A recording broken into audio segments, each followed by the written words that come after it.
This series contains adult language and descriptions of graphic violence. Listener discretion is advised.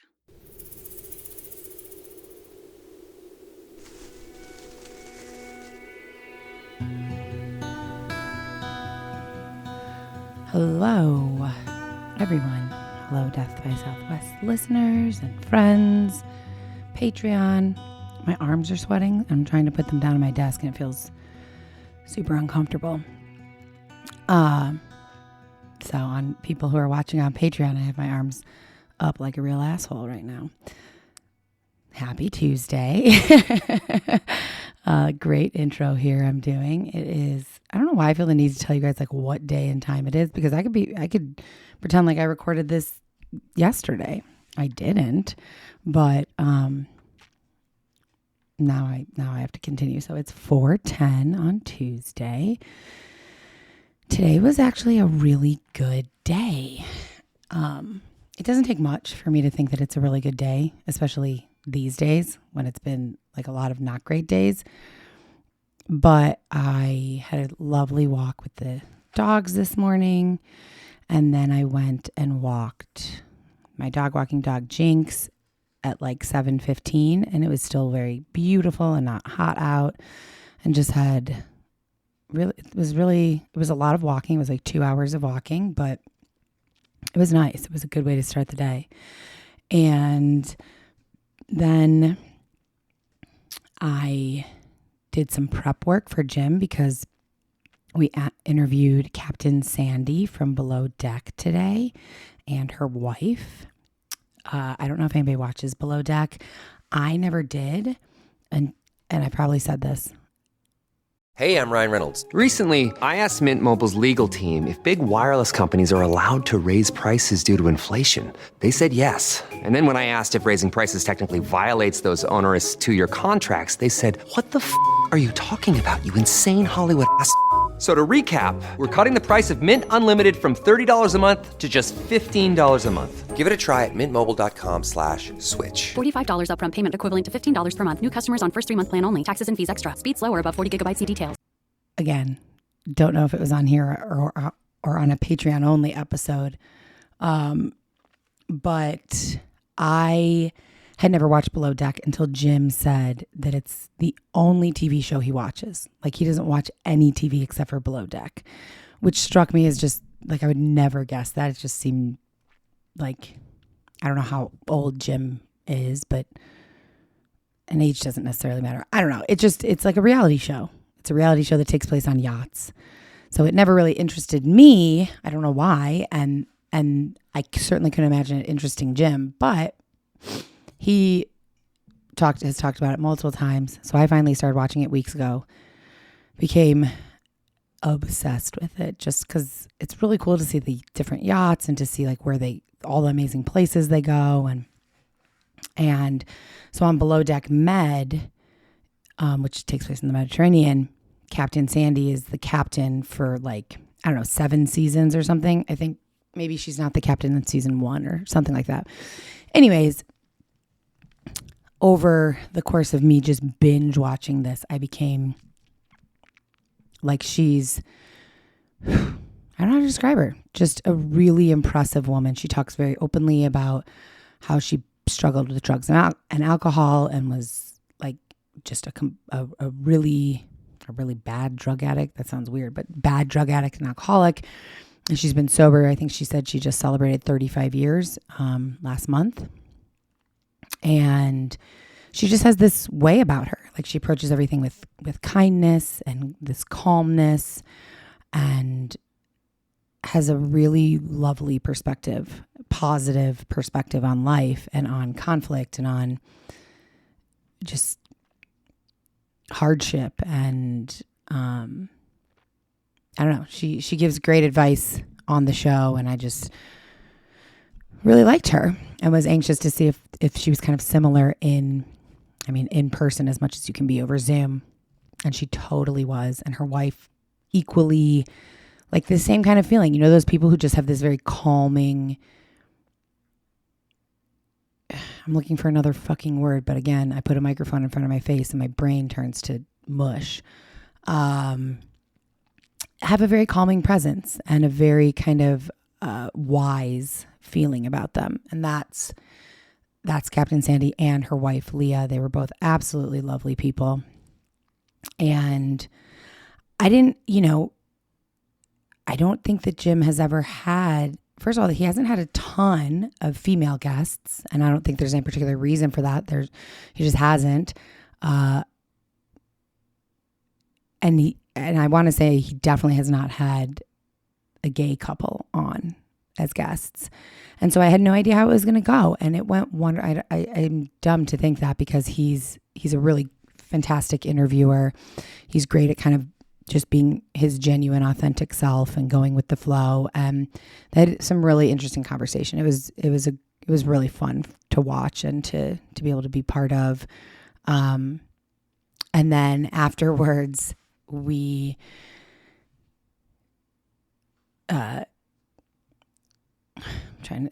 sorry guys. Afterwards, myself and Jim and Mike, the technical producer editor, stayed on and just kind of talked, because Jim's doing some traveling, and talked about like future plans for the show, which I'm excited about. And Jim was like, I want to be a charter guest on Below Deck. And I was like, let's make that happen. That would be so fun. For me to see Jim on that show that I really like. And it would be, he would love it. It'd be so fun for him. So I don't know if he's 100% serious or not, but we're going to try and make that happen. So that was really, really fun. And I talked to my friend Jackie for a good long while. She has some fun ideas of some things she wants to start doing. I don't know. It just felt like a really positive day. And I haven't had many of those. I haven't had enough of those lately, I guess I'll say. So I'm trying to be extra grateful. And the meaning of the word grateful is one, obviously I like the meaning of it. I feel like it has been so overused, and so like gratitude. It kind of fucking annoys me. So I wish there was another word for grateful. Appreciative, maybe. I'm trying to be really appreciative, or just like aware of when there's a day that feels like a good day. And today felt like a good day. And Mark said, do you want to come over and bring the dogs over for dinner? And I really don't do that during the week anymore. Like, we just don't see each other during the week. I'm trying to go to bed at like 8 o'clock so I can wake up at 5 and walk the dogs, and, trying to be very careful about what I eat and trying to work more. There's 1,000 reasons. And so I haven't been seeing him during the week. But I was like, you know what? Today was such a good day. And I want to like celebrate days when they're good and positive. Plus I watched it in preparation for having Captain Sandy on the show. I wanted to watch the season finale of Below Deck Med, which was last night. And it involves her proposing to her wife, and then it shows part of their wedding. And it was just so, like, I texted my friend Jackie. I was like, I just love. Like, it's such a sap. But it was really sweet.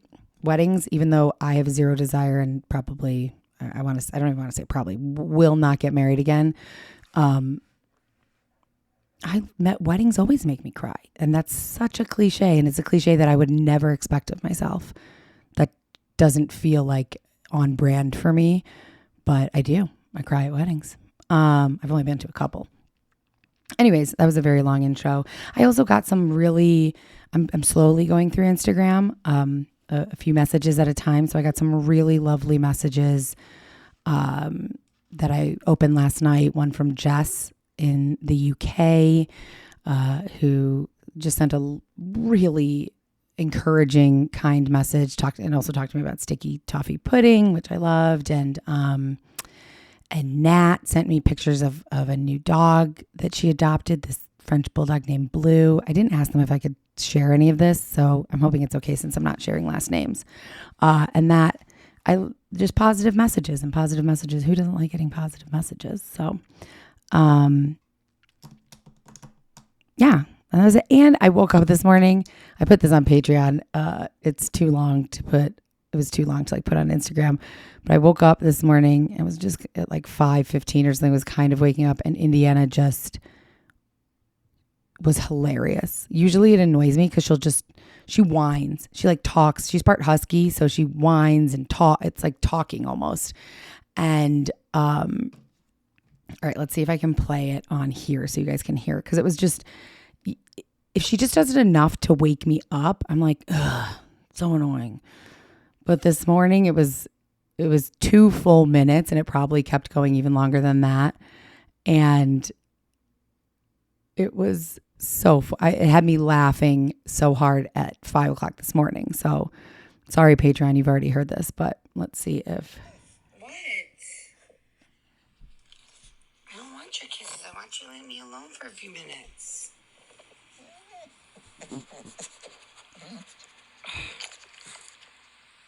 I really. What? Ow! What are you doing? What? Oh, Indiana.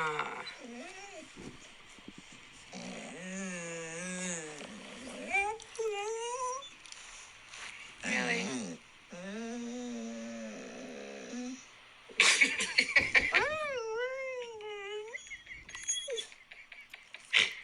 What?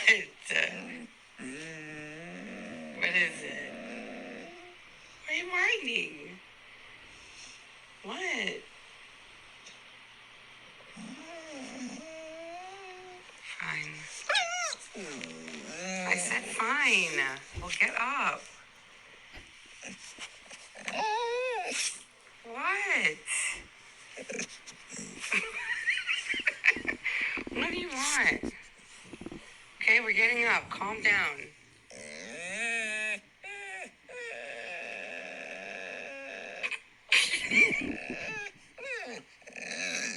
What?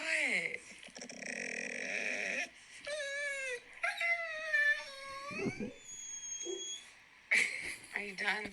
Are you finished? Not yet? You still got more, huh? That was probably very annoying to play the whole 2 minutes, but she's so vocal. It's crazy. And that's them barking to come in. So hold on 1 second, guys. Okay. I am back. So sorry if that was annoying, but I've never had a dog that's so vocal like that. And it's amusing.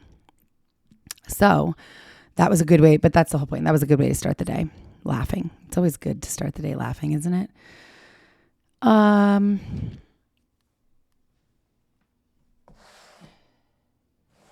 was just looking to see, sorry if I wrote any other things down to note, but I've already been talking 12 minutes.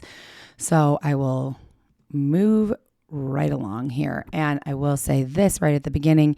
This is not going to be the last part. I, over the past few days, was kind of going through my ending and then going through the book and then going through other research that I had. And I was like, there's no way I can fit all of this into this episode. I have like an Indiana hair on my nose. Sorry, guys. And I don't want to try to rush through it because this is a story that I did spend a lot of time on.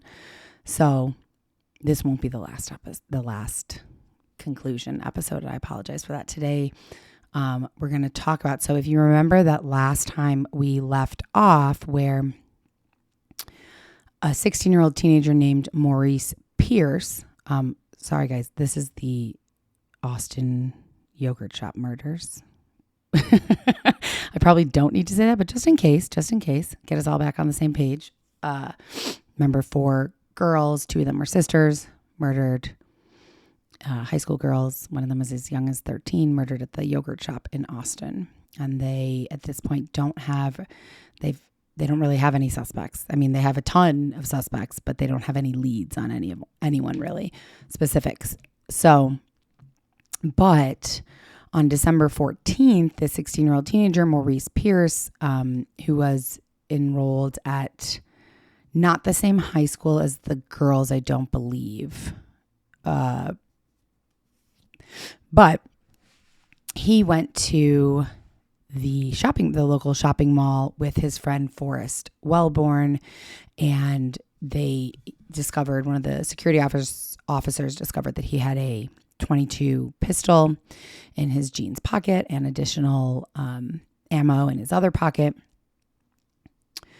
The mall security ended up calling the police. The police brought Maurice in, and kind of how we ended last time is that Maurice's story wasn't totally adding up. The detective who was questioning him was like, I don't know. But when he asked Maurice, like, where were you earlier on the night of December 6th? Maurice was like, I don't know. I was babysitting my sister. And then I was with Rob Springsteen and Mike Scott, who lived together. And so the police officer brought Springsteen and Scott in for questioning. The boys like didn't really know what it was about, but went in, and they were unaware that Austin or ATF was wiring Maurice to hopefully get some type of confession or something. So, because he had kind of implicated, Maurice had implicated Rob, Mike, and the guy who was with him, Forrest, as well.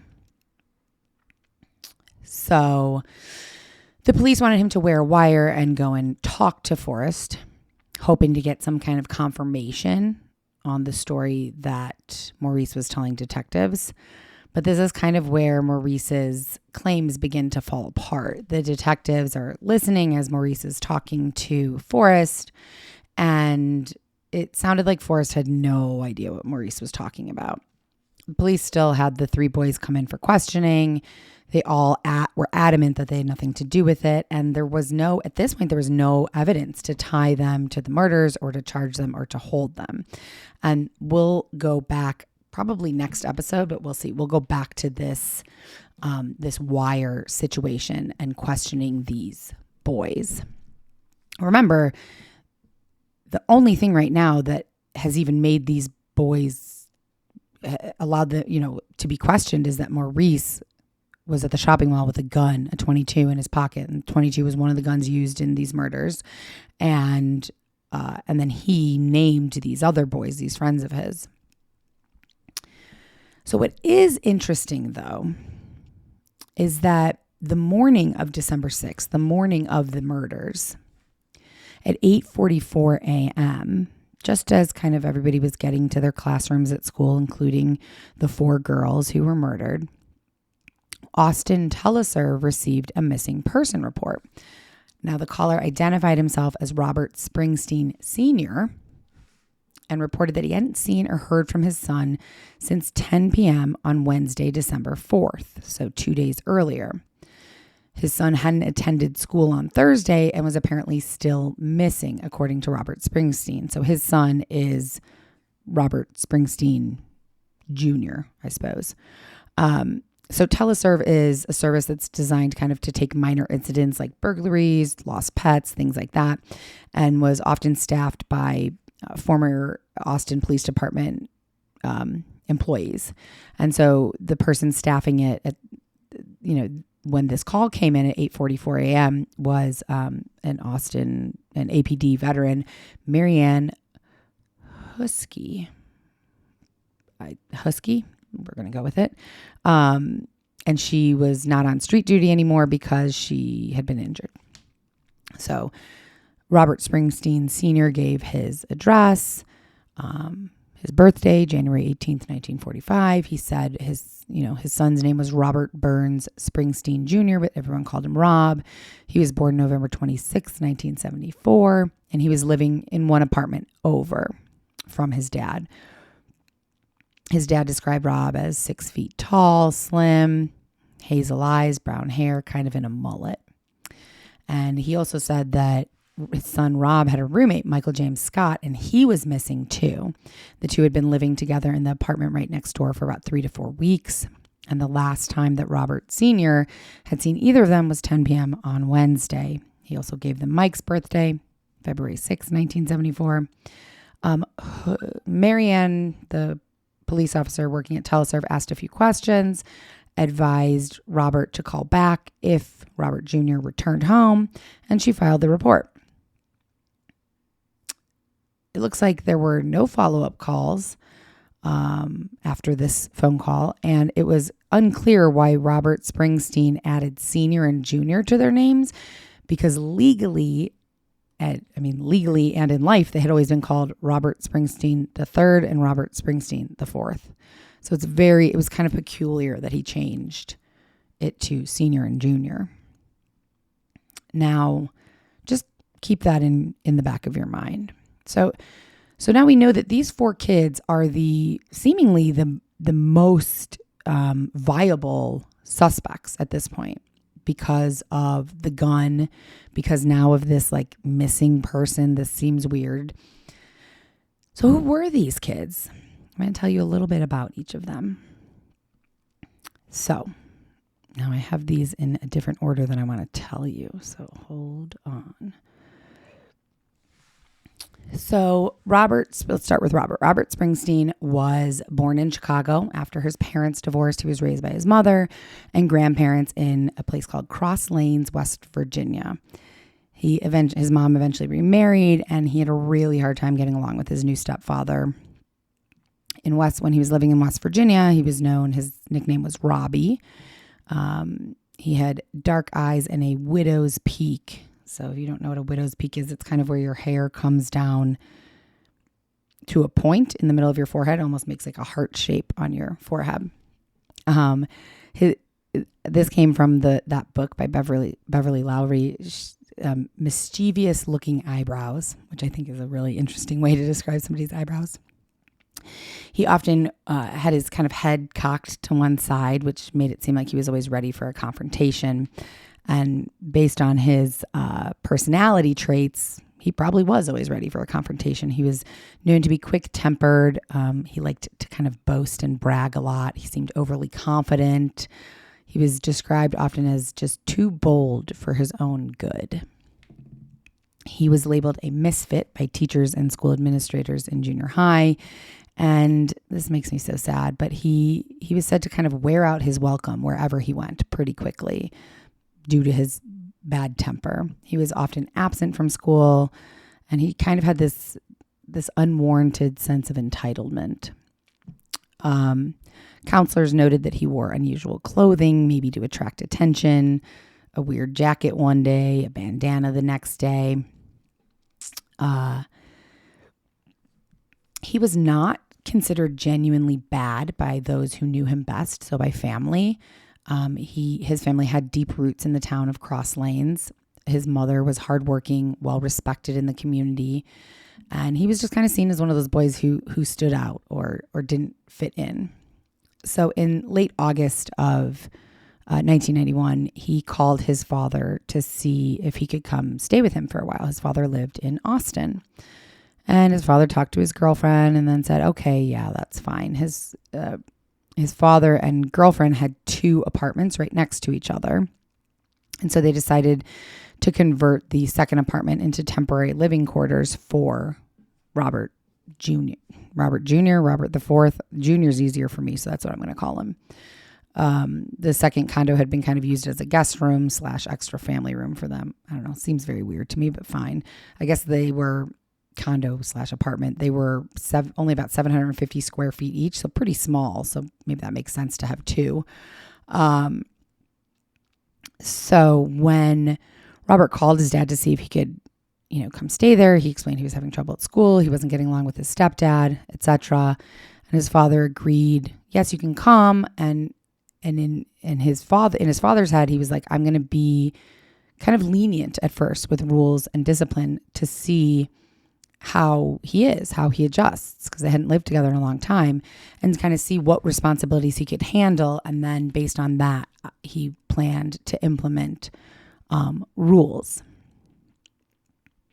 So in late November of that year, he'd only been living there for, a few months.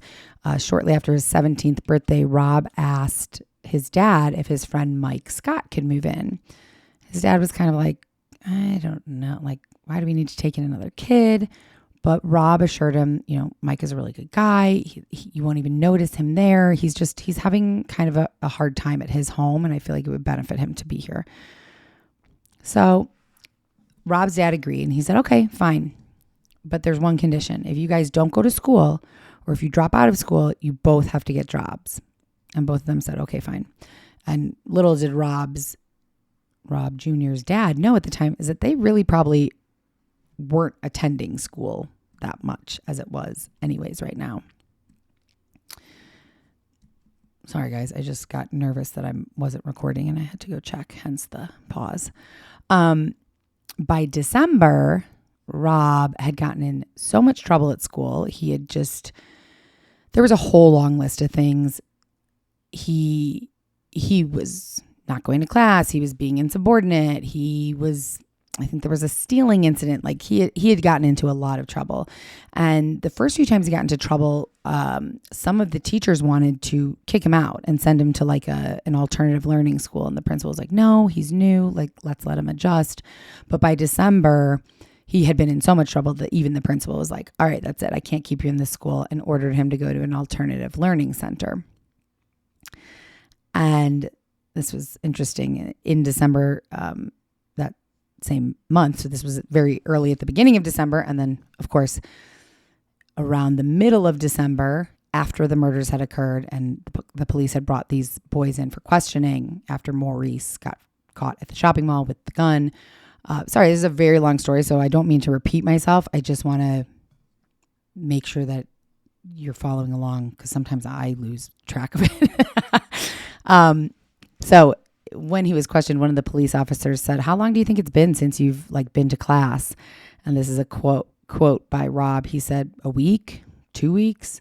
I don't know, probably at least a month, maybe a month and a half or 2 months, because they sent me there. And that's when I just quit. I was like, screw this. They sent him to the alternative learning center. So he basically just never went.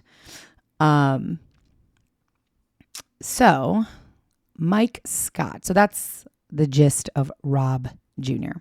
Mike Scott was born in Micronesia after his family moved there post-World War II due to his grandfather's service in Guam. During his childhood, his family relocated, moved around a lot, and eventually ended up in Austin, Texas.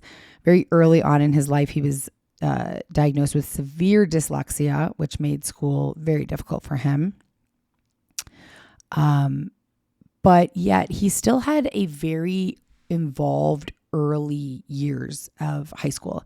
So when he was a freshman, he joined the football team. He participated in the drama department. He played the viola. God, I hate that I don't know how to say that word. Viola. Ugh, I should cut that out, but I won't. He was also active in the Boy Scouts, achieving the rank of Life Scout by age 16. I didn't even know there was something called Life Scout. But his sophomore year was more difficult than his freshman year. His parents divorced. His mother was facing some serious emotional issues. And that's when Mike started kind of withdrawing. He stopped doing orchestra, football, drama. His hair grew long. He kind of stopped caring about how he looked. He then found out he had to repeat his sophomore year due to his difficulties with dyslexia and learning difficulties. So he began skipping school frequently. He began leaving his parents' home and not coming home for days, staying with friends, kind of just headed down a not great path. But when his classmates and peers were questioned about him, they described him as someone who tried to lift others' spirits up, even though he was pretty socially awkward. But they also considered him a follower, similar to another student who they also described as a follower, Forrest Wellborn. So we'll get to Forrest in just a second. But he did still maintain some of his extracurricular interests. It wasn't like he just grew his hair long, started smoking pot, and became, couch surfed to his friends' houses. Yes, he didn't go to school that much, but he was really interested in history and historical reenactments. And he was still part of Explorer Scouts. and participated on a branch in Explorer Scouts that studied the dress and culture of pre-1840 Native Americans. He learned how to tan leather to make leggings and breeches, crafted his own Native American dance attire, and performed dances with his now long hair flowing freely. And then a few years after he was doing this was, I believe, early on in high school. And then even after he kind of, his demeanor, mood, and interest in school changed, he still had an interest in this and joined a medieval reenactment group, which is interesting and weird. I mean, learned how to tan leather. Wow. So there's Michael Scott in a nutshell. And these are, of course, just very surface level descriptions, but just to kind of give you a picture of them, like I tried to do with the four girls. So Forrest Wellborn was known as the quiet one. He played the stand-up bass at the middle school orchestra when he was in middle school. His parents divorced when he was in the first grade. He frequently moved between his parents and step-parents. His mom lived in a place called Lockhart, which was about 20 miles from Austin. His father lived in Austin. So during school, he was never really that interested in school. And especially as he got older, teachers noted a lack of attention. He often sat in the back of the classroom drawing superheroes, weapons, guns, villains, things like that. He was very tall, 6'1", long face, deep set eyes, and he grew his dark brown hair very long, letting it hang all the way down his back. He began, according to friends and family, he began losing ambition and kind of hope and plans for the future right around the time of the yogurt shop murders. Now, I don't know if that's right before or right after, and I feel like that would be pretty telling. Like, I do feel like that's an important detail that I don't really have. He had a very close friendship with Maurice Pierce, who he felt Maurice motivated him. But really, a lot of people thought that Forrest and Maurice were so close just because Maurice had a car. Rob Springsteen said that Forrest would do anything that Maurice asked. He was just kind of like Maurice's follower. He liked to excessively drink. Forrest did. And he struggled with social situations, social relationships, and was awkward around girls. He'd had some trouble with the law. He was waiting for a friend. A friend went into a convenience store and stole a 12-pack, and Forrest was waiting in the car, but they arrested him anyways. He had a ton of driving tickets. And instead of paying them off, he moved to Lubbock and lived in an abandoned family trailer for a while so that he could keep driving and not get in trouble for his driving tickets. He was very, very good, apparently, at fixing cars as well. So that brings us to Maurice. Maurice was a small guy. Several of the other guys that we've talked about are very, very tall. I think I said two of them were over 6 feet. Maurice was a small, stocky guy, blue eyes, spiky hair. He was known for being kind of like wired almost, like he was nervous energy. A lot of his friends called him Action Man. He maintained his car immaculate condition, no smoking inside. No one was allowed to drive it. Free of trash on the floors and seats. And see, this is another detail that confuses me because the part about him going to the mall, he uses his dad's sky blue, pristine 1985 Ford LTD. So maybe that's the car that is being talked about here. So he cared more about his car than anything else. Friends would always say that, including girls and drinking. He was very passionate about cars and very passionate about guns, which kind of was similar to his father, who frequently bought, sold, or traded cars. And he was the only one among all four boys that had had some significant legal issues. In 1990, when he was 15, he was charged twice with unauthorized use of a motor vehicle, once for taking a car left with the key in the ignition, once reported by his own father for taking his father's car to Houston without permission. He was suspended from school for fighting and possessing a knife, and he was arrested for stealing fire extinguishers, which I'm not sure why he would steal fire extinguishers, but he did. And then in 1991, prior to being at the mall with a gun, he was charged with criminal trespassing for jumping an apartment complex fence while carrying a double-edged knife. He was found in possession of a stereo that was believed to be stolen, and he faced another criminal trespassing charge in a schoolyard after allegedly threatening a student, and he was charged with assault. So he had been in a lot of trouble by the age of 16. So it's no surprise that out of the four of them, he was kind of described as the troublemaker. Sorry, I just talked really loudly into the microphone. But he had guns and access to a car, and sometimes more than one car, which kind of made him the main dude out of the four of them. So an incident that occurred prior to the Yogurt Shop murders, a day or two before them, allegedly, is that the four boys were together in his car, and Maurice stopped and was talking with some dudes on the side of the road in a parking lot. And the other three boys thought that he was going to buy some pot, but instead he bought what looked like brand new 38 caliber gun. And then he took all the boys, and they went to Lake Travis to practice shooting at trees.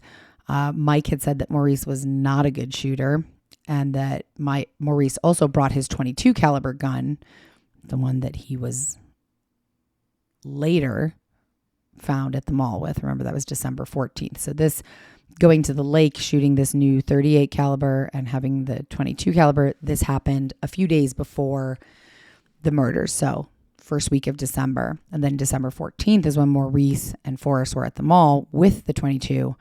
That's what got them brought into the police station. So those are the four boys that were brought in, questioned, and then let go, because even though the guns, their reputations, obviously Maurice's problems with the law, the teleserve phone call that the two of the boys, that Mike and Rob, had been missing for 2 days, December 4th, 5th, December 5th and 6th, apparently.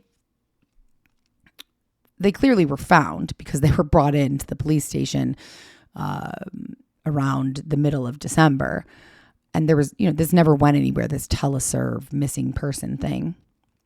But all of that was not enough. It wasn't enough to link them to the Yogurt Shop murders. And so for now, they were let go, and that was it. Months and months and months, almost a whole year. Well, a whole year, sorry. A whole year does go by. It's now October 1992.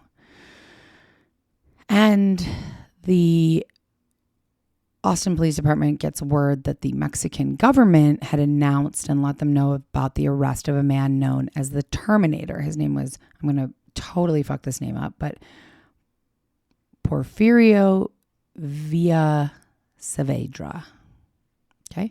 Villa Saavedra was the leader of the Mierdas Punks motorcycle gang, and he matched the description, apparently, of a man seen in a car outside the yogurt shop the night of the murders. And when they arrested him, he confessed to the crimes. But not long after that, he then changed his story, said that the Mexican authorities had tortured him into making the confession, and with a bit more digging, they realized that, just one potential witness saying that they saw a man who looked like him outside the yogurt shop, that was really the only link. And that was a very far-fetched link at best. So he was ruled out as a suspect. And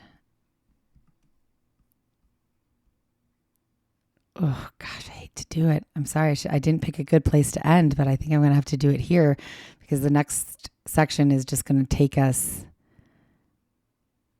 way too deep. So this is going to annoy so many people, but after all of these initial efforts with no results, the case went cold until 1999. August of 1999, to be exact. And that is where we will pick back up. And this is a little bit of a shorter episode, but I think that often the episodes are maybe too long. You know, they say the sweet spot for podcast episodes is 30 to 45 minutes, and they've been over an hour lately. So I don't know. I'd love to know your thoughts on that. And sorry to stop it so abruptly there. I didn't realize that it so quickly went into August of 1999. So we will pick up where this case picks back up in August of 1999 when a new task force is appointed to this case and some new information comes out. And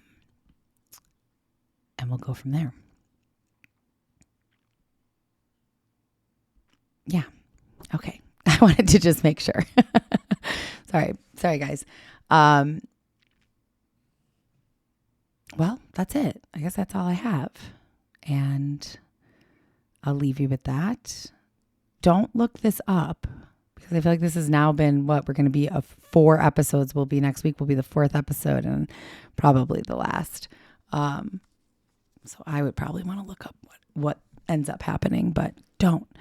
And we'll pick back up next week. And thank you guys so much for your messages, your encouraging words about me doing this alone. I don't think it'll be for much longer. Hopefully we'll see, but I don't think so. But I really do appreciate your kind words and your encouragement and just anything. I love hearing from you, and I'm slowly making my way through Instagram. That's it. I hate ending these. I think that's why I linger so long at the end, because I'm like, wait, I don't want to go. I wish I had more interesting things to say, but I don't right now. I don't have anything that much more interesting to say. I hope everyone's having a beautiful week. And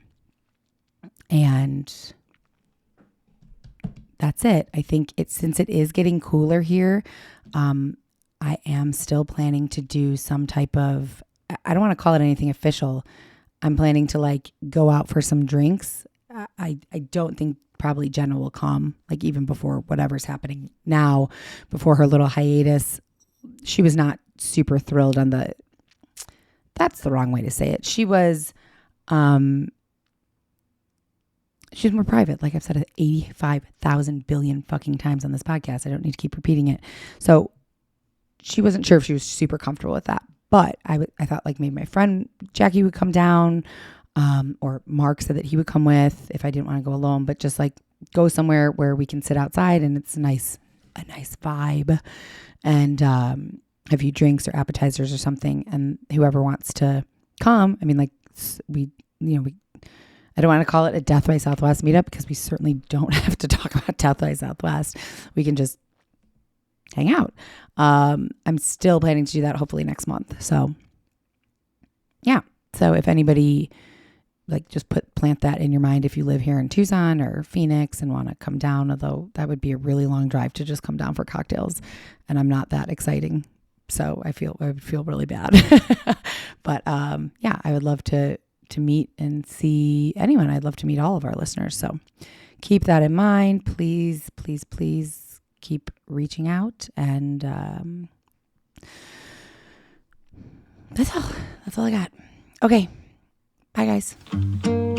Death by Southwest is hosted by Jenna Schneider and Margot Carmichael. Executive produced by Margot Carmichael.